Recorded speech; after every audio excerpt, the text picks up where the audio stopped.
Hello hi dear friends, രാവിലെ തന്നെ നല്ല ഐശ്വര്യമായിട്ടൊരു സ്ഥലത്തേക്ക് പോവാണ്.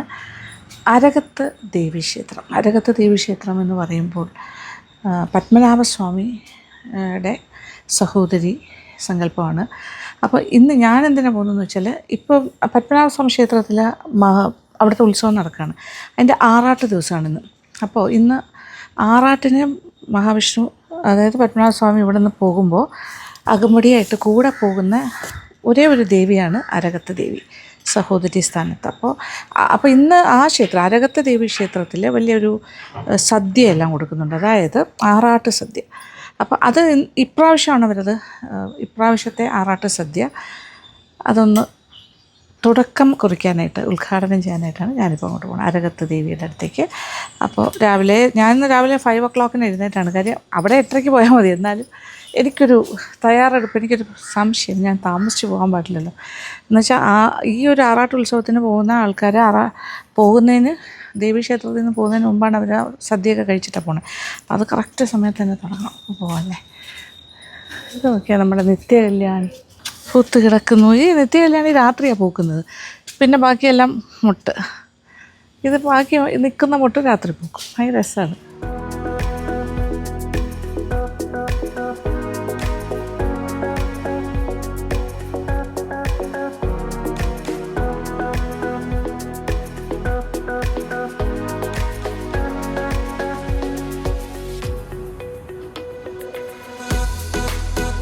അങ്ങനെ കൃത്യസമയത്ത് തന്നെ എനിക്ക് ക്ഷേത്ര സന്നിധിയിൽ എത്താൻ സാധിച്ചു. അത് തന്നെയാണ് ഏറ്റവും വലിയ ഭാഗ്യം. ക്ഷേത്രത്തിന്റെ ഉള്ളിലേക്ക് കടക്കുന്നതിന് മുന്നേ തന്നെ ക്ഷേത്ര ഭരണ സമിതി ഭാരവാഹികൾ കാത്തു നിൽക്കുന്നുണ്ടായിരുന്നു. President Shri TS Rajagopal, secretary Shri R Rajeev, പിന്നെ മറ്റ് സമിതി അംഗങ്ങൾ, അവരോടൊപ്പം ഞാൻ ക്ഷേത്രത്തിന്റെ ഉള്ളിലേക്ക് കടക്കുകയാണ്.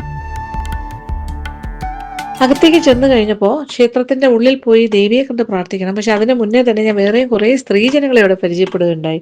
അതായത് ഇവിടെ തന്നെ വളരെയധികം സേവന സന്നദ്ധരായ സ്ത്രീകളുടെ ഒരു കർമ്മസേന തന്നെ ഇവിടെയുണ്ട്. ഒരു നല്ലൊരു സ്ത്രീകളുടെ കൂട്ടായ്മയാണ്. ഞാൻ ഓരോരുത്തരായിട്ട് ഇങ്ങനെ പരിചയപ്പെടുകയായിരുന്നു. അതിൻ്റെ പ്രധാനപ്പെട്ട ഭാരവാഹികളുമായി ഞാൻ ഉള്ളിലേക്ക് കടക്കുന്നു, അകത്ത് പോയി പ്രാർത്ഥിച്ചിട്ട് വരാനായിട്ട്.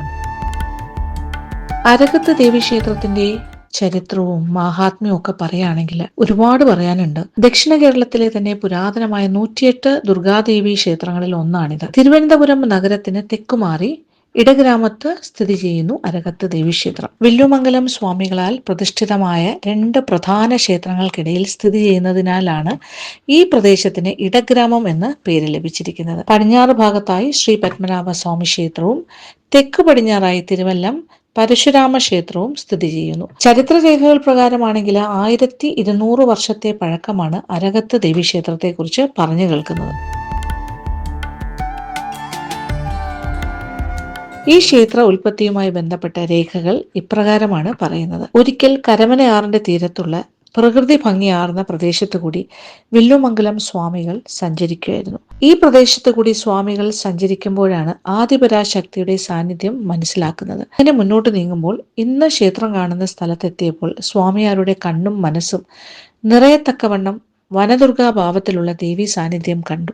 സംപ്രീതനായ സ്വാമിയാർ ഗ്രാമവാസികളെല്ലാം വിളിച്ചുകൂട്ടി അവിടെ ഒരു പുതിയ ക്ഷേത്രം നിർമ്മിക്കണമെന്ന് ആവശ്യപ്പെട്ടു. വനദുർഗാഭാവത്തിലുള്ള അഴകൊത്ത ദേവിയുടെ പ്രതിഷ്ഠയാണ് സ്വാമികൾ ഇവിടെ നടത്തിയിട്ടുള്ളത്. അഴകൊത്ത ദേവി എന്ന പേരാണ് ഇന്നത്തെ അരകത്ത് ദേവി എന്ന പേരിന് നിദാനമായതെന്നാണ് സ്ഥലപുരാണം പറയുന്നത്. അരവങ്ങൾ അഥവാ സർപ്പങ്ങൾ സംരക്ഷിച്ചിരുന്ന പ്രദേശത്തെ ദേവി എന്ന നിലയിൽ അരകത്ത് ദേവി എന്ന് പറഞ്ഞു തുടങ്ങിയെന്നും മറ്റൊരു സിദ്ധാന്തം. ശ്രീ മാർത്താണ്ഡവർമ്മ മഹാരാജാവിന്റെ കാലത്ത് ശ്രീ പത്മനാഭസ്വാമി ക്ഷേത്രം പുനരുദ്ധരിക്കപ്പെട്ടപ്പോൾ അരകത്ത് ദേവീക്ഷേത്രത്തിലും വിപുലമായ നവീകരണങ്ങൾ നടക്കുകയുണ്ടായി. അന്നു മുതൽ ശ്രീ പത്മനാഭസ്വാമിയുടെ സഹോദരിയായ ഭഗവതിയുടെ തിരുവാറാട്ട് ശ്രീ പത്മനാഭസ്വാമിയോടൊപ്പം തന്നെ പശ്ചിമസാഗരത്തിൽ അത്യാഘോഷപൂർവ്വം കൊണ്ടാടപ്പെടുന്നു. കാലപ്പഴക്കം കൊണ്ട് ജീർണിച്ചിരുന്ന നാലമ്പലം അതിന്റെ ശില്പചാതുരി നിലനിർത്തിക്കൊണ്ട് തന്നെ 2008 പുതുക്കി പണിതിട്ടുണ്ട്. അഷ്ടമംഗല്യ പ്രശ്നപ്രകാരം ദുർഗ, മഹാലക്ഷ്മി, സരസ്വതി എന്നീ 3 ദേവീ ചൈതന്യങ്ങളും അരകത്ത് ദേവിയിൽ കുടികൊള്ളുന്നു. ചതുർബാഹുവായ ദേവിയാണ് ഇതിന്റെ അകത്തെ പ്രതിഷ്ഠ. കന്യകാ പ്രതീകമായ ദേവിയാണ് ഇവിടെ കുടികൊള്ളുന്നത്. സാത്വിക പ്രതീകമായ ദേവിക്ക് തർപ്പണങ്ങളൊന്നും നടത്താറില്ല. ദേവീ ക്ഷേത്രങ്ങളിലെ പോലെ പൊങ്കാല, വെടിവഴിപാട് മുതലായവ ഈ ക്ഷേത്രത്തിലില്ല. തെറ്റി, തുളസി, താമര, പിച്ചി മുതലായ പുഷ്പങ്ങൾ മാത്രമാണ് പൂജയ്ക്ക് ഇവിടെ ഉപയോഗിക്കുന്നത് എന്നുള്ളതും മറ്റൊരു സവിശേഷതയാണ്. 7 ദ്രവ്യങ്ങളും 144 ഉരു ജപിച്ച് നടത്തുന്ന മൃത്യുഞ്ജയ ഹോമം ഒരു ദിവസം ഒരാൾക്ക് വേണ്ടി മാത്രമേ ഇവിടെ നടത്താറുള്ളൂ. അങ്ങനെ ഒരുപാട് പ്രത്യേകതകളുള്ള വിശേഷപ്പെട്ട ഒരു ക്ഷേത്രമാണ് അരകത്ത് ദേവീക്ഷേത്രം. നന്നായി പ്രാർത്ഥിച്ച് ഞാൻ തിരിച്ചിറങ്ങി. പ്രസാദവും ചന്ദനവും കുങ്കുമവും ഒക്കെ കിട്ടിയിരുന്നു.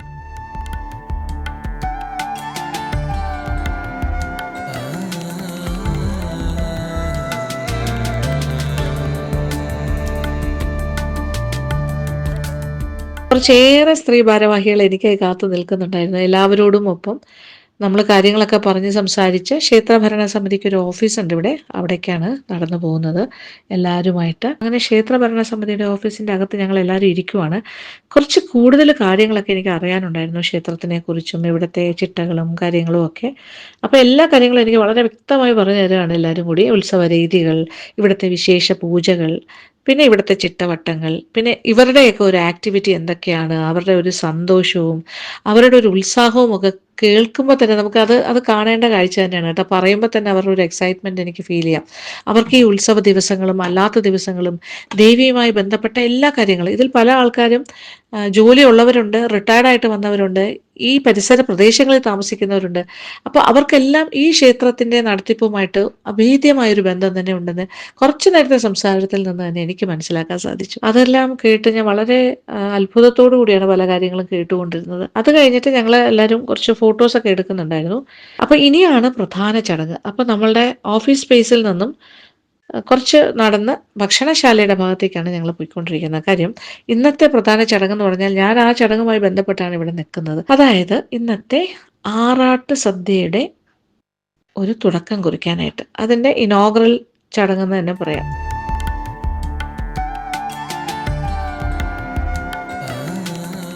ദേവിയുടെ മുന്നിൽ ആദ്യമായിട്ട് സദ്യ വിളമ്പിക്കൊണ്ട് ഇന്നത്തെ ആറാട്ട് സദ്യയുടെ തുടക്കം കുറിക്കാനുള്ള ഒരു ഭാഗ്യം ദേവി എനിക്ക് തന്നിരിക്കുകയാണ്. ഏറ്റവും ഹൃദയഹാരിയായ നിമിഷം, കണ്ണും മനസ്സും നിറയ്ക്കുന്ന അനുഭവം തന്നെയായിരുന്നു എനിക്ക്. തൂശനിലയിൽ ഉപ്പേരിയും ശർക്കര വരട്ടിയും പഴവും വിളമ്പി 9 തൊടുകറികൾ, കുത്തരിച്ചോറ്, പരിപ്പ്, നെയ്യ്, സാമ്പാർ, പുളിശ്ശേരി, അടപ്രഥമൻ, പാൽപായസം, സേമിയ പാൽപായസവും ബോളിയും, പിന്നെ പപ്പടം എല്ലാം ദേവിക്കായിട്ട് ഭക്തി പുരസ്കരം വിളമ്പി. കണ്ണടച്ച് കൈകൂപ്പി മനസ്സ് നിറഞ്ഞ് പ്രാർത്ഥിച്ചു. ഇതൊക്കെ ഒരു ഭാഗ്യമായിട്ട് തന്നെ ഞാൻ കരുതുന്നത്. ദേവി ഇച്ഛിക്കുന്നത് കൊണ്ടാണ് ഇത്തരം കാര്യങ്ങളൊക്കെ നടക്കുന്നതെന്ന് ഞാൻ വിശ്വസിക്കുന്നു. അല്ലെങ്കിൽ എനിക്ക് ഇങ്ങനെ ഒരു ഭാഗ്യം കിട്ടില്ലല്ലോ. ഇനിയാണ് ഭക്തജനങ്ങൾക്കായുള്ള സദ്യ വിളമ്പൽ. അവിടെ ദ്രുതഗതിയിൽ കാര്യങ്ങൾ നടന്നു തുടങ്ങി. ഇലയിട്ട് കറികളൊക്കെ വിളമ്പി തുടങ്ങി കഴിഞ്ഞു.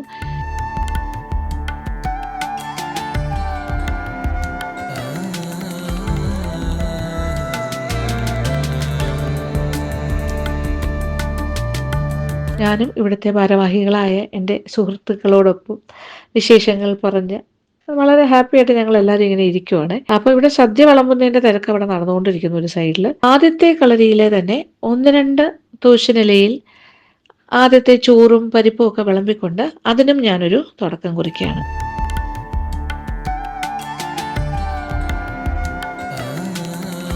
ഇനി എല്ലാവരോടും ഒപ്പം ഇരുന്ന് ഞാനും ദേവിയുടെ ആറാട്ട് സദ്യ നല്ല ഭംഗിയായി ആസ്വദിച്ച് കഴിക്കുകയാണ്. അത് മറ്റൊരു ഭാഗ്യം.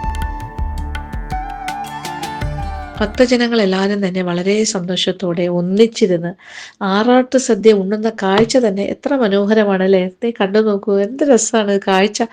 അതായത് ഒരു ഒത്തൊരുമയോടുകൂടി എല്ലാവരും വളരെ സന്തോഷത്തോടു കൂടി ഇങ്ങനെ, ഇതിപ്പോൾ രാവിലെ സമയമാണ് 10:30 മണിയായിട്ടുള്ളൂ എങ്കിൽ പോലും ദേവിയുടെ ഒരു ആറാട്ട് സദ്യ എന്നൊക്കെ പറയുമ്പോൾ അത് കഴിക്കാൻ പറ്റുന്നത് തന്നെ ഒരു ഭാഗ്യമല്ലേ.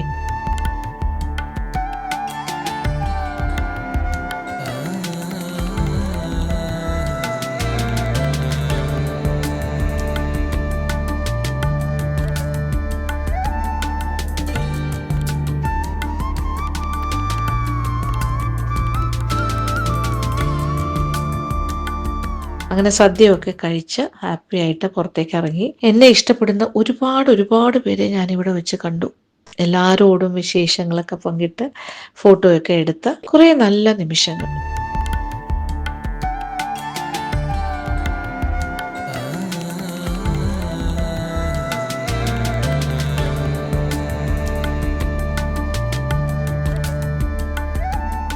അടുത്തതായി ക്ഷേത്രസമിതി ഭാരവാഹികളുടെ ഭാഗത്തു നിന്നും സ്നേഹസമ്മാനമായി ദേവീ സന്നിധിയിൽ വെച്ച് തന്നെ എനിക്ക് പൊന്നാടയും മെമ്മന്റോയും ഒക്കെ തന്ന് എന്നെ ആദരിക്കുന്നുണ്ട്. അതിലെനിക്ക് ഏറ്റവും കൂടുതൽ സന്തോഷം തോന്നിയത് എപ്പോഴാണെന്ന് അറിയോ? അരകത്ത് ദേവിയുടെ ഒരു ഫ്രെയിം ചെയ്ത ഫോട്ടോ കൂടി എനിക്ക് തരുന്നുണ്ട്. അതും കൂടി കിട്ടിക്കഴിഞ്ഞപ്പോൾ എന്താ പറയേണ്ടതെന്ന് എനിക്കറിയില്ല കേട്ടോ. സത്യം പറഞ്ഞ ഒരു മുജ്ജന്മ ഭാഗ്യം പോലെയാണ് ഞാനിതൊക്കെ കാണുന്നത്. അങ്ങനെ എല്ലാവരോടും യാത്ര പറഞ്ഞ് തിരിച്ച് വീട്ടിലേക്ക്. ഇന്നൊരു നല്ല പോസിറ്റീവ് ഡേ ആയിട്ടാണ് എനിക്ക് തോന്നുന്നത്. കാരണം ദേവീ സാന്നിധ്യം അടുത്തറിയുക എന്നൊക്കെ പറയില്ലേ, അതുപോലൊരു ദിവസം, ഒരുപാട് പേരുടെ സ്നേഹം തൊട്ടറിഞ്ഞൊരു ദിവസവും കൂടിയായിരുന്നു ഇന്ന്. എന്തായാലും എന്നെ ഇവിടേക്ക് ക്ഷണിച്ച ക്ഷേത്ര ഭരണസമിതിക്ക് എൻ്റെ ഒരു വലിയ നന്ദി ഞാനിവിടെ രേഖപ്പെടുത്താൻ ആഗ്രഹിക്കുകയാണ്. മനസ്സ് നിറഞ്ഞൊരു ദിവസം. ഇനി വീട്ടിലേക്ക്. അപ്പോൾ രാവിലെ തന്നെ ക്ഷേത്രത്തിലെ വിശേഷങ്ങൾ, ക്ഷേത്ര ദർശനവും അവിടെ വളരെ എന്താ പറയണ്ടേ, എനിക്കൊരു വലിയ ഭാഗ്യം തന്നെയാണ് കേട്ടോ. അപ്പോൾ അതെല്ലാം കഴിഞ്ഞിട്ട് അവിടെ നിന്ന് ഭക്ഷണവും കഴിച്ചിട്ടാണ് ഞാൻ വരുന്നത്. പക്ഷേ ഒരു 10:30 ആയപ്പോൾ ഞാനിവിടെ തിരിച്ചെത്തി. 10:30 ആയപ്പോൾ തന്നെ എത്തിക്കഴിഞ്ഞു. കുറച്ച് നേരം കഴിഞ്ഞു. ഞാൻ ഈ ഉച്ചക്കലത്തേക്കുള്ള ഭക്ഷണം ഉണ്ടാക്കണം. ഞാൻ മാത്രമല്ലേ കഴിച്ചോളൂ, ഞാൻ സദ്യ കഴിച്ചു. പക്ഷേ ഇവിടെ ബാക്കി ആൾക്കാർക്ക് വേണമല്ലോ ഭക്ഷണം. അപ്പോൾ ഞാൻ എന്തായാലും ലഞ്ച് ഉണ്ടാക്കാമെന്ന് വിചാരിച്ച ആ ഒരു എന്താ പറയുക, കൂടുതലും വെജാണ്. ഒരു പെട്ടെന്ന് ചെയ്യാൻ പറ്റുന്ന കാര്യങ്ങൾ തന്നെയാണ്. പിന്നെ മുട്ടയും കോളിഫ്ലവറും കൊണ്ടൊരു തോരൻ വയ്ക്കാമെന്ന് വിചാരിച്ചു. അപ്പോൾ ഒരു മുട്ടയായി. ഇപ്പോൾ നോൺ വെജ് എന്ന് പറയാൻ പറ്റില്ല, മുട്ട എങ്കിലും മുട്ട ഓക്കെയാണ്. പിന്നെ കോവയ്ക്ക, നമ്മുടെ മോളീസ് ഗാർഡനിലെ കോവയ്ക്ക എല്ലാം വിളഞ്ഞ് ഓവർ റൈപ്പായിട്ടൊക്കെയാണ് ഇരിക്കുന്നത്. അപ്പോൾ അത് പൊളിച്ച് നോക്കുമ്പോൾ കാണാം എല്ലാം നല്ല ചുവന്നൊക്കെ പിന്നെ എന്താ പറയുക പഴുത്ത പോലെ ഇരിക്കും. പക്ഷെ നല്ല വിളഞ്ഞതാണ്. അത് നമ്മൾ ഉപയോഗിക്കുന്നു. ഒരു കോവയ്ക്ക കറി ഉണ്ടാക്കാം. പിന്നെ ഞാൻ വിചാരിച്ചു കത്തിരിക്ക ഒന്ന് പൊള്ളിച്ചെടുക്കാം. ധാരാളം. ഏതാണ്ട് എല്ലാം ഒരേ സമയം പാകമായിരിക്കുകയായിരുന്നു. പക്ഷെ കാണാൻ നല്ല ഭംഗിയായിരുന്നു. ഇങ്ങനെ തൂങ്ങിക്കിടക്കും. ഏകദേശം ഒരു 300 ഗ്രാം വരെ ആകാം നമുക്ക് എടുക്കാം. ആ ഒരു അളവിനാണ് ഞാനിപ്പോൾ ചെയ്തുകൊണ്ടിരിക്കുന്നത്. പിന്നെ ഒരു നെല്ലിക്ക വലിപ്പത്തിൽ പുളി ഞാൻ 1 കപ്പ് വെള്ളത്തിലിട്ടിട്ടുണ്ട്. അതൊന്ന് പിഴിഞ്ഞെടുക്കാം. പുളി വെള്ളം 1 കപ്പ് ഇരിക്കട്ടെ. ആ 1 കപ്പ് വെള്ളം എന്തായാലും വേണം. അപ്പോൾ ഞാൻ വിചാരിച്ചു ആ പുളി ഇതിൽ തന്നെ പിഴിഞ്ഞ് ഒഴിക്കും. 1 കപ്പ് വെള്ളത്തിൽ. ഇനി ഇതിലേക്ക് കോവയ്ക്ക കഴുകിയിട്ടാണ് മുറിച്ചത്. ഏകദേശം ഒരു 300 ഗ്രാമൊക്കെ വരും. പിന്നെ ഒരു വലിയ സവാള ചെറിയ ചതുര കഷ്ണങ്ങൾ, ഒരു 1/2 ടീസ്പൂൺ മഞ്ഞൾപ്പൊടിയും ചേർത്ത് കുറച്ച് ഉപ്പും കൂടി ചേർക്കാം.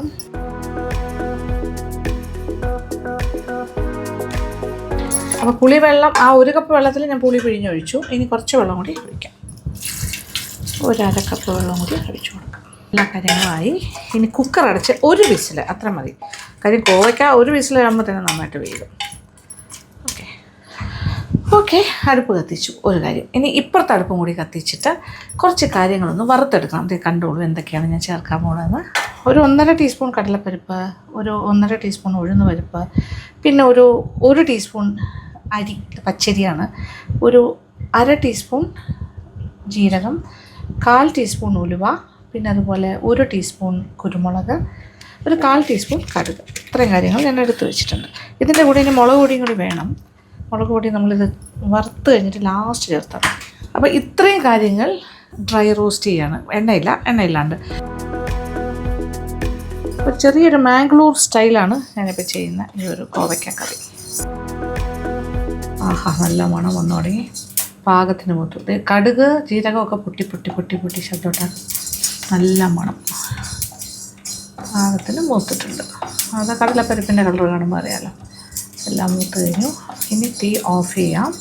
എന്നിട്ട് മുളക് പൊടി ഇട്ടാൽ മതി. ഇതിപ്പോൾ നമ്മുടെ എരിവനുസരിച്ച് 1.5 മുതൽ 2 ടീസ്പൂൺ വരെ ആകാം. അപ്പോൾ മുളക് പൊടിയും കൂടി ഒന്ന് മൂക്കണമല്ലോ, അതുകൊണ്ട് ഈ ഒരു ചൂടിൽ കിടന്ന് മൂത്തോളും. ഇതൊന്ന് ഒരു ഫൈൻ പൗഡറായിട്ട് പൊടിച്ചെടുക്കാം. ഒരു പൊടി, ഇതാണ് നമ്മുടെ മസാലപ്പൊടി. ഈ കോവയ്ക്ക കറിക്ക് വേണ്ട മസാലപ്പൊടി. അപ്പോൾ ഈ ഒരു ചൂടിൽ ആ മുളക് പൊടിയുടെ പച്ചച്ചുവ മാറി ഒന്ന് മൂക്കും. കളറൊക്കെ മാറും മുളക് പൊടിയുടെ. പാകത്തിന് മൂത്ത മണം വരുന്നുണ്ട്. എനിക്ക് തുമ്മാൻ തോന്നുന്നു, അതാണ് മൂക്കുന്നതിൻ്റെ ലക്ഷണം. ഇത് കുറച്ച് ക്വാണ്ടിറ്റിയിലുള്ള ഞാൻ കല്ലിൽ വെച്ച് തന്നെ പൊടിക്കും.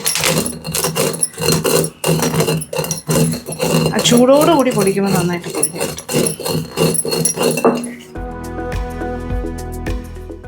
പൊടിഞ്ഞ് വരുന്നുണ്ട്. മസാല പൗഡർ ബിസ്ക്കറ്റിന് വേണ്ടി അങ്ങനെ പൊടിച്ചെടുത്തു. ഇതാ മസാല പൗഡർ.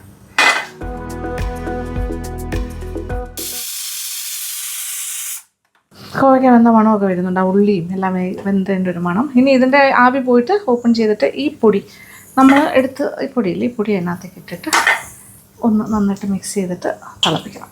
അതാണ് അടുത്ത സ്റ്റെപ്പ്. ഈ സമയം നമുക്ക് അടുത്ത പരിപാടിയിലേക്ക് കിടക്കാം. കോളിഫ്ലവർ അരിയട്ടെ. കോളിഫ്ലവർ കട്ടി.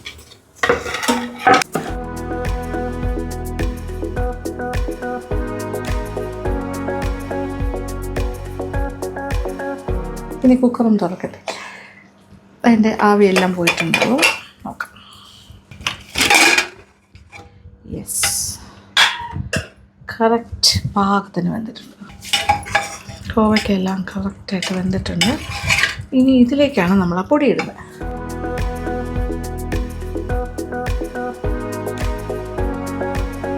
നമ്മളൊരല്പം ഉപ്പ് ചേർത്തിരുന്നു, പക്ഷേ ഇനി കുറച്ചുകൂടി ഉപ്പ് വേണ്ടി വരും.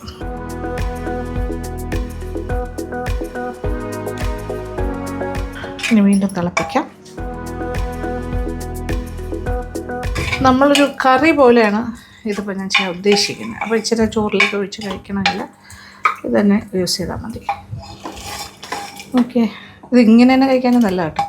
പക്ഷേ ഇതിന് ഞാനൊരു ഒഴിച്ച് കഴിക്കാൻ പാകത്തിനുള്ളതൊക്കെ മാറ്റും. അതായത് ഇത് കുറച്ച് നേരം കൂടി ഒന്ന് തിളച്ചിട്ട് ഇതിലേക്ക് കുറച്ച് രണ്ടാം പാലിൻ്റെ അയവിൽ കുറച്ച് തേങ്ങാപ്പാലും കൂടി വയ്ക്കും. ഇതിപ്പോൾ ഇങ്ങനെ പാത്രത്തിലേക്ക് എടുത്ത് വെച്ച് ഇങ്ങനെ കഴിക്കാൻ പറ്റും. സൈഡിൽ വെച്ചാലും മതി.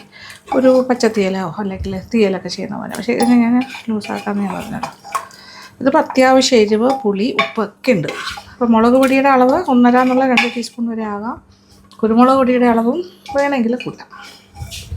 പിന്നെ എക്സ്ട്രാ എരിവ് വേണമെങ്കിൽ പച്ചമുളക് വേണമെങ്കിൽ അരിഞ്ഞ് ചേർക്കാം. ഇത് തിള വന്നു തുടങ്ങി. ഒരു 2-3 മിനിറ്റ് 5 മിനിറ്റോളം ഇങ്ങനെ തിളക്കട്ടെ. കോവയ്ക്കെല്ലാം നല്ലതായിട്ട് വെന്തിട്ടുണ്ട്. സോഫ്റ്റായി കഴിഞ്ഞു. Very very yummy and tasty. ഇനി ഇതിലേക്ക് തേങ്ങാപ്പാൽ.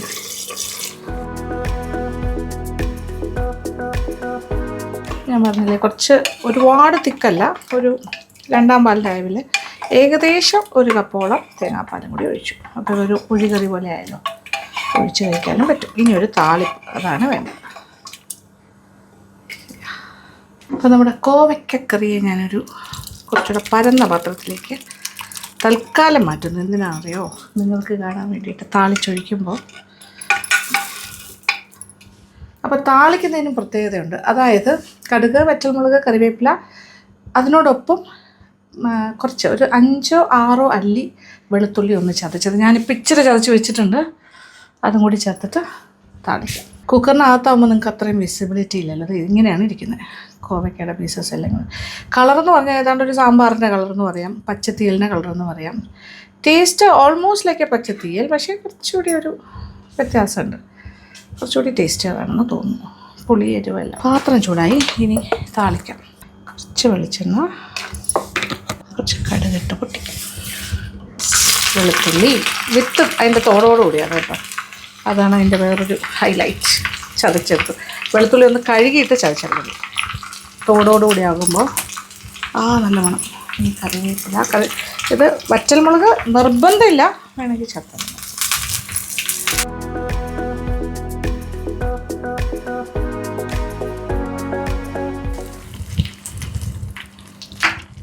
അങ്ങനെ കോവയ്ക്ക കറി ഈസ് റെഡി.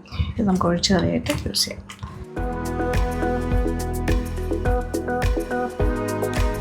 ആ ഗാർലിക്, വെളുത്തുള്ളിയുടെയൊക്കെ ടേസ്റ്റ് എല്ലാം ഇതിലേക്ക് ഇറങ്ങിക്കോളും. അടിപൊളി. എന്താ മണം. ഇന്നത്തെ ലഞ്ചിൻ്റെ സ്പെഷ്യാലിറ്റി എന്ന് ഞാൻ കഴിച്ച് കാണിക്കുന്നില്ല. കാര്യം ഞാൻ ഓൾറെഡി ദേവിയുടെ സന്നിധിയിൽ നിന്നും പ്രസാദം പോലെ ഭക്ഷണം കഴിച്ചിട്ടാണ് വരുന്നത്. അപ്പോൾ ഇവിടെ വെച്ചിട്ട് ഞാൻ ടേസ്റ്റ് ചെയ്ത് പറഞ്ഞുതരാം. ഓക്കെ.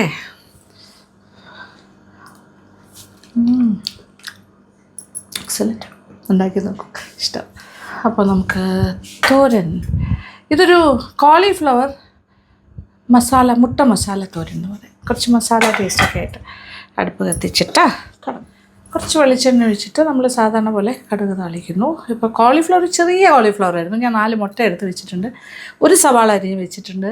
2 പച്ചമുളക്, ഒരു 2 ടീസ്പൂൺ ഇഞ്ചി അരിഞ്ഞത്, 2 ടീസ്പൂൺ വെളുത്തുള്ളി അരിഞ്ഞ്. ഇത്രയും ഇവിടെ റെഡി. ഇനി കുറച്ച് എണ്ണ ഒഴിക്കട്ടെ. ഇതിപ്പോൾ ഒരു 4 മുട്ട എടുത്തതുണ്ട്. ജസ്റ്റ് ഒന്ന് ബീറ്റ് ചെയ്ത് വയ്ക്കും. ഒരു ഇച്ചിരി ഉപ്പും കൂടി ചേർത്തിട്ട് എണ്ണ ചൂടായി തുടങ്ങിയിട്ടുണ്ട്. 1 ടീസ്പൂൺ കടുക്, വറ്റൽ മുളകും കറിവേപ്പില. ഈ ഇടയ്ക്ക് കിട്ടുന്നില്ല ചെറിയ കറിവേപ്പില. നമ്മുടെ മോളീസ് കടലിലെ കറിവേപ്പില ഞാൻ ഇപ്പോൾ എടുക്കുന്നില്ല, കാര്യം അതിങ്ങനെ കുറച്ച് വളരാനായിട്ട് വിട്ടിരിക്കുക. ഇനി ഇഞ്ചി, വെളുത്തുള്ളി, പച്ചമുളക് എല്ലാം കഴിയാൻ ചേർക്കും. 2 ടീസ്പൂൺ വെച്ച് എടുത്തിട്ടുണ്ട്. പച്ചമുളക് 2 ഇതായിട്ട് വാടി കളർ മാറാൻ തുടങ്ങുന്നു. ഈ സ്റ്റേജിൽ ഉള്ളി 1 സവാള, ഇച്ചിരി മഞ്ഞൾപ്പൊടിയും കൂടി ചേർക്കാം. 1/4 ടീസ്പൂൺ, 1/4 മുതൽ 1/2 ടീസ്പൂൺ വരെ ആകാം, കുഴപ്പമില്ല. ഉള്ളി ഒന്ന് വാടി തുടങ്ങിയാൽ മതി. അതിലേക്ക് കോളിഫ്ലവർ ചോപ്ഡ്, പിന്നെ ഒരു ഇച്ചിരി ഉപ്പ് ചേർക്കട്ടെ.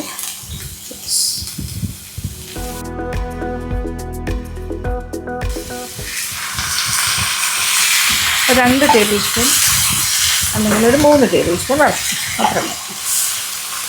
ഇങ്ങനെ ഇട്ടിട്ട് പാത്രം ഒന്ന് അടച്ചിടാം, തീ ഒന്ന് കുറച്ച്. അപ്പോൾ ആവിയും കൂടി കൊണ്ടിട്ട് പെട്ടെന്ന് തന്നെ വരും. യെസ്, ഇപ്പോൾ കറക്റ്റ് പാകത്തിന് കോളിഫ്ലവർ എല്ലാം വെന്ത് കഴിഞ്ഞു. ഒരു 5 മിനിറ്റ് ഇങ്ങനെ അടച്ചിട്ടു, അത്രേ ഉള്ളൂ. ഇനി എന്താ ചെയ്യണമെന്ന് വെച്ചാൽ കുറച്ച് മുളക് പൊടി ചേർക്കണം. 1 ടീസ്പൂണോളം മുളക് പൊടി. തീ കുറച്ചിട്ട് വേണം തീ കൂട്ടാം. ഇനി ഇതിലേക്ക് കുറച്ച് സ്പേസ് ഉണ്ടാക്കാം. ഒരല്പം എണ്ണ കൂടി ഒഴിച്ചിട്ട് മുട്ട നമ്മൾ റെഡിയാക്കി വെച്ച് അത് ചേർക്കാം.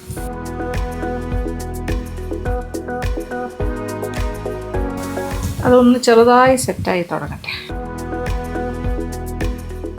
കുറച്ച് സെറ്റായി വരുന്നുണ്ട്. നമ്മളിങ്ങനെ ചെറിയൊരു സ്ക്രാമ്പിളാക്കി എടുക്കാം. എന്നിട്ട് പിന്നെ എല്ലാത്തിൻ്റെയും കൂടെ മിക്സ് ചെയ്യാം. അങ്ങനെയാണ് എളുപ്പം. യെസ്, കാണുന്നുണ്ടല്ലോ മുട്ട ഈസ് ഗെറ്റിംഗ് റെഡി. മിക്സ് ചെയ്ത് തുടങ്ങാം. ഡ്രൈ ആവുന്നതിനനുസരിച്ച് സെറ്റായിക്കോളും. കുറച്ച് എക്സ്ട്രാ കുറച്ച് കുരുമുളക് പൊടിയും കുറച്ച് ഗരം മസാല പൊടിയും കൂടി ചേർക്കാം. ഇതിപ്പോൾ ഇച്ചിരി ഗരം മസാല, 1/4 ടീസ്പൂൺ ഗരം മസാല പൊടിയും 1/4 ടീസ്പൂൺ കുരുമുളക് പൊടി. നമ്മുടെ കോളിഫ്ലവർ മുട്ടത്തോരൻ, മസാലത്തോരൻ ഓൾമോസ്റ്റ് റെഡി. ഇതൊന്നുകൂടി ഒന്ന് തോർത്തിയെടുക്കാൻ മതി.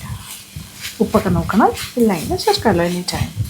പിന്നെ കുറച്ചുകൂടി കളർഫുള്ളാക്കാൻ ഇച്ചിരി മല്ലിയിലും കൂടി ചേർക്കാം. ആ മല്ലിയെല്ലാം കൂടി വരുമ്പോൾ കുറച്ചൊരു ഗ്രീൻ കളറും കൂടി വരും. കോളിഫ്ലവർ എഗ് മസാലത്തോരൻ റെഡി. ഇച്ചിരി ഉപ്പ് നോക്കട്ടെ.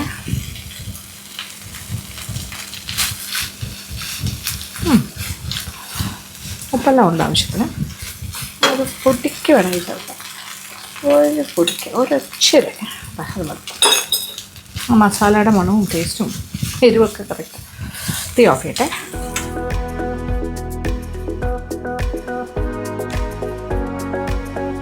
സെർവിങ്സ് ബൗളിലേക്ക് ഞാൻ മാറ്റുവാണേ. ഇതൊരു ക്വാണ്ടിറ്റി ഒരു 4 പേർക്ക് സുഖമായിട്ട് കഴിക്കാം.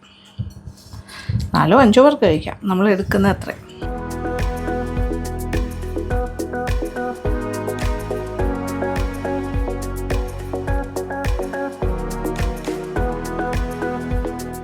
നമ്മുടെ കത്തിരിക്ക ഒന്ന് പൊള്ളിച്ചെടുക്കാം. അതേ നോക്കിയേ, ഈ സൈസിൽ ഞാൻ കട്ട് ചെയ്ത് വെച്ചിട്ടുണ്ട്.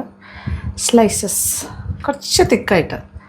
ഓക്കെ, ഇത് വെള്ളത്തിലിട്ട് വെക്കണം, അല്ലെങ്കിൽ കളർ മാറും. അപ്പോൾ കളർ മാറാതിരിക്കാൻ വാട്ടർ, ഇത് ആ സമയത്ത് മാത്രം വെള്ളത്തിൽ നിന്ന് എടുത്താൽ മതി. ഇനിയിപ്പോൾ ചെയ്യാൻ പോകണു, ഇച്ചിരി മുളക് പൊടി, മഞ്ഞൾപ്പൊടി, കുരുമുളക് പൊടി, ഉപ്പെല്ലാം കൂടി ഒന്ന് മിക്സ് ചെയ്തിട്ട് ഇതൊന്ന് തേച്ച് പിടിപ്പിക്കും. ഒരു 1.5 ടീസ്പൂൺ ഓക്കെ മുളക് പൊടി എടുക്കാം. 1/4 ടീസ്പൂണോളം മഞ്ഞൾപ്പൊടി, പെപ്പർ പൗഡർ 1/4 ടീസ്പൂൺ, ഇനി ഒരല്പം ഉപ്പും കൂടി ചേർക്കട്ടെ. ഈ വെള്ളത്തിൽ നിന്നും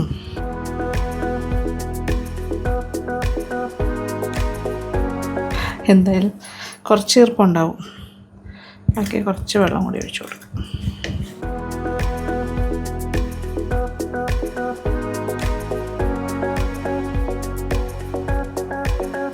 ചെറിയൊരു കോട്ടിങ് മതി. ഈ രീതിയിൽ എല്ലാ പീസിനെയും ഒന്ന് കൂട്ടി ചേർക്കട്ടെ.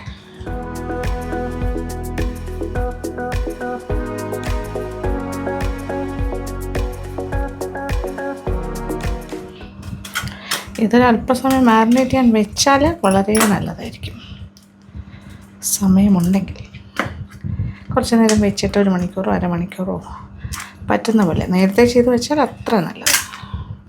കല്ല് നല്ല ചൂടായി കിടക്കുന്നു. ഇനി എന്താ ചെയ്യണമെന്ന് വെച്ചാൽ കുറച്ച് എണ്ണ ഒഴിച്ചിട്ട് തിരിച്ചും മറിച്ചും ഇട്ട് ഒന്ന് ഷാലോ ഫ്രൈ ചെയ്യാം. നമ്മൾ മീനൊക്കെ പൊരിക്കുന്ന അതേപോലെ തന്നെ. കുറച്ച് വെളിച്ചെണ്ണ, എന്നിട്ട് വലിയ ഒരുപാടങ്ങ് മുരിക്കണ്ട.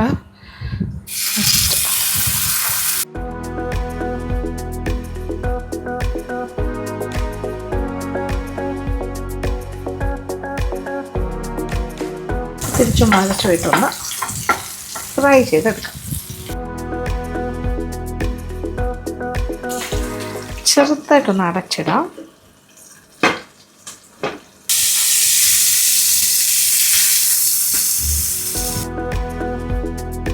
ചെറുതായിട്ടൊന്നും ഇങ്ങനെ ഫ്രൈ ചെയ്തെടുത്താൽ മതി. ഭയങ്കരമായിട്ട് മൂപ്പിക്കേണ്ട ആവശ്യമില്ല.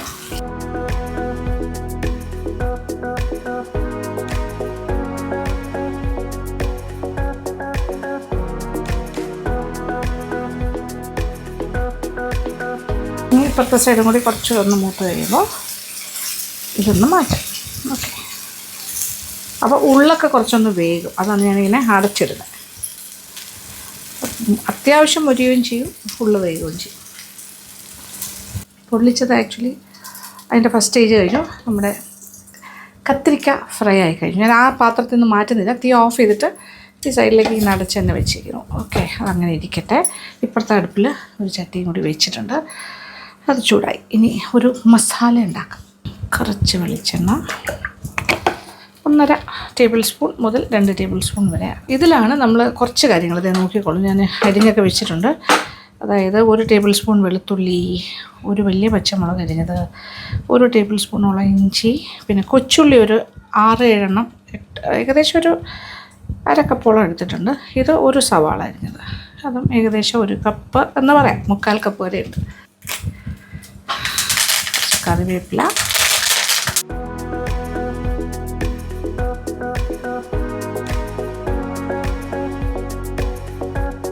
ചെറുതായിട്ട് വാടി തുടങ്ങി. ഇനി ഇതിലേക്ക് കൊച്ചുള്ളി, സവാള,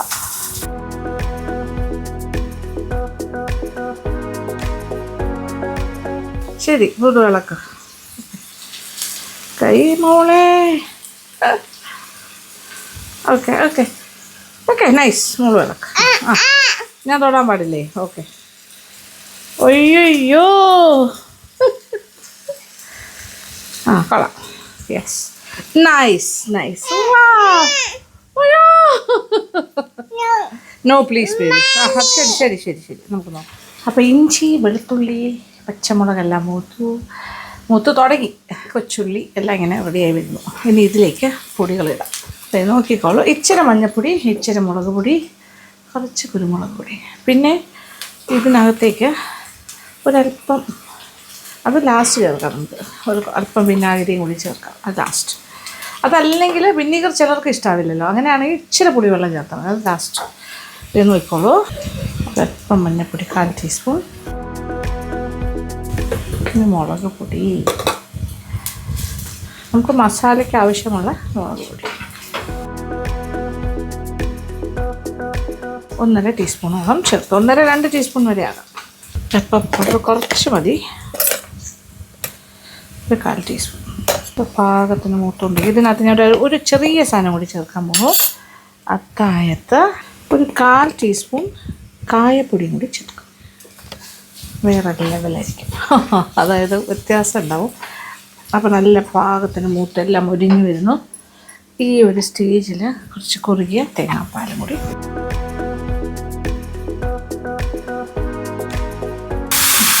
തീ കുറയ്ക്കാം. ഇത് കുഴമ്പ് പോലെ ആയല്ലോ. അല്പം കൂടി ചേർക്കുന്നു. കുറച്ച് ഉപ്പ് ചേർക്കണം. ഉപ്പ്, മസാലയ്ക്ക് ഉപ്പ് വേണമല്ലോ. നല്ലൊരു മസാല ഐസ് റെഡി. ഇനി കുറച്ച് ഒരു 1/2 ടീസ്പൂൺ വിനീഗർ, 1/2 ടീസ്പൂൺ മതി കേട്ടോ, വളരെ കുറച്ച്. അതിൻ്റെ ഒരു ബാലൻസിങ് ആണ് ഇവിടെ നടക്കുന്നത്. മതി, റെഡി.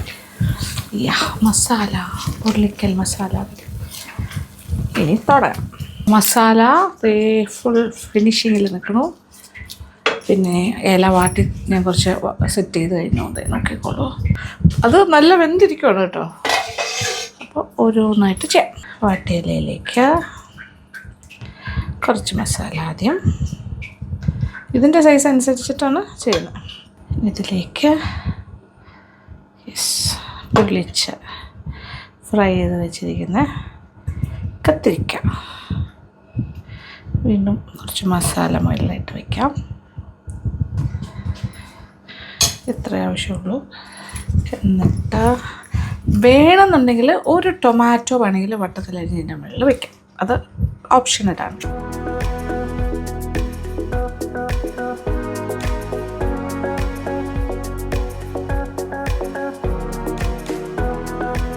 ഇനി അടുത്ത ഇല എടുക്കട്ടെ. Same method.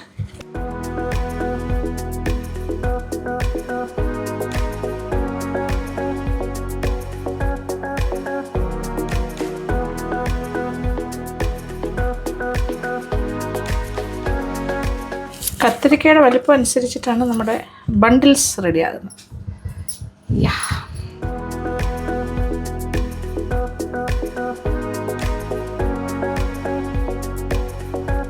ഞാൻ പറഞ്ഞില്ല, ഒരു ടൊമാറ്റോ പീസ് വേണമെങ്കിൽ ഇങ്ങനെ വെക്കാം. ഒരു സാമ്പിളായിട്ട് ഞാൻ ഒരെണ്ണം കാണിച്ചു തരാം. അപ്പോൾ ഒരു ഫ്രൈയിങ് പാൻ, അതിലേക്ക് കുറച്ചെണ്ണ, ജസ്റ്റ് ഒരു അല്പം, അതിൻ്റെ മുകളിലേക്കാണ് നമ്മളിങ്ങനെ ഇല വെച്ച് കൊടുക്കുക. ഭയങ്കര ശബ്ദമാണല്ലോ. അത് ഇലയിലുള്ളൊരു ഈർപ്പുണ്ടാവുമല്ലോ എന്തായാലും, അത് പൊട്ടലാണ്. ഇനി ഒരു സൈഡൊന്ന് മൂക്കുമ്പോൾ, മീൻസ് ഒരു ഇല കരിയണ്ട, ഏകദേശമൊക്കെ ആകുമ്പോൾ തിരിച്ചിടും. 2 സൈഡും ഒന്ന് ഇല ഒന്ന് ബ്രൗൺ ആകുന്നവരെ അങ്ങനെയാണ് വാട്ടിയെടുക്കുന്നത്. ഒരു സൈഡ് കളറാണ്.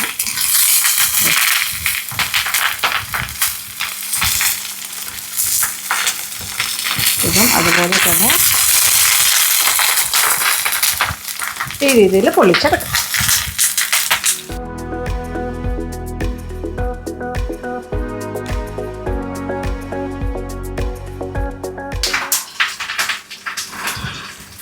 പൊള്ളിച്ചത് കാണിച്ചു തരാം. വാവ്, ആവി പറക്കുന്നു. കത്തിരിക്ക പൊള്ളിച്ചത്. പക്ഷെ കണ്ടാൽ തോന്നില്ലല്ലോ എന്താണെന്ന് വീട്ടിൽ മനസ്സിലാവില്ല. ഇത് നമുക്ക് എൻ്റെ ഓർമ്മ ശരിയാണെങ്കിൽ ഞാൻ എടുത്തത് ടൊമാറ്റോ വെച്ചതാണെങ്കിൽ. Okay, second one. എന്താ മണം, രക്ഷയില്ലാത്ത മണം.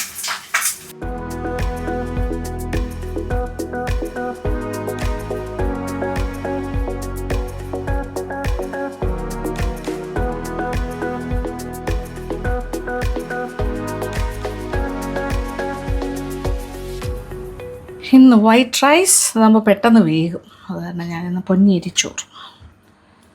ഓക്കെ, നമ്മുടെ കോളിഫ്ലവർ മുട്ട മസാല തോരൻ, കോവയ്ക്കക്കറി, കത്തിരിക്ക പൊള്ളിച്ചത്. ഇനി എന്ത് വേണം, ഇത്രയൊക്കെ മതി. അടിപൊളി. തൈരുണ്ട്, പപ്പടമുണ്ട്, അച്ചാറുകളുണ്ട്, ചോറ്,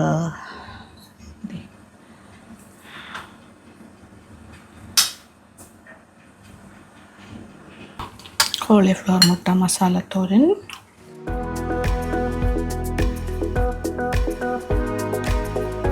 അപ്പം ഞാൻ പറഞ്ഞില്ലേ 4 പേർക്കൊന്നുമല്ല, ഇത് ഒരുപാട് പേർക്ക് കഴിക്കാം. 6 പേർക്ക് വരെ കഴിക്കാം. കോവയ്ക്ക കറി. വാവ്, ഇത് മാത്രം മതി കഴിക്കാൻ. Yummy yummy. ഇനി ഒരു കിടിലം കോംബോ വരുന്നു. ഇത് നമ്മുടെ പൊള്ളിച്ച കാര്യങ്ങൾ ഞാൻ പറഞ്ഞില്ലേ ടൊമാറ്റോ വെച്ച് പൊള്ളിച്ചത് ഇങ്ങനെ ഉണ്ടാവും. അപ്പോൾ അത് തന്നെ ഇവിടെ ഇരിക്കട്ടെ. എന്താ മണം ആ ഇല ഇങ്ങോട്ട് തുറക്കുമ്പോൾ. വാവ്,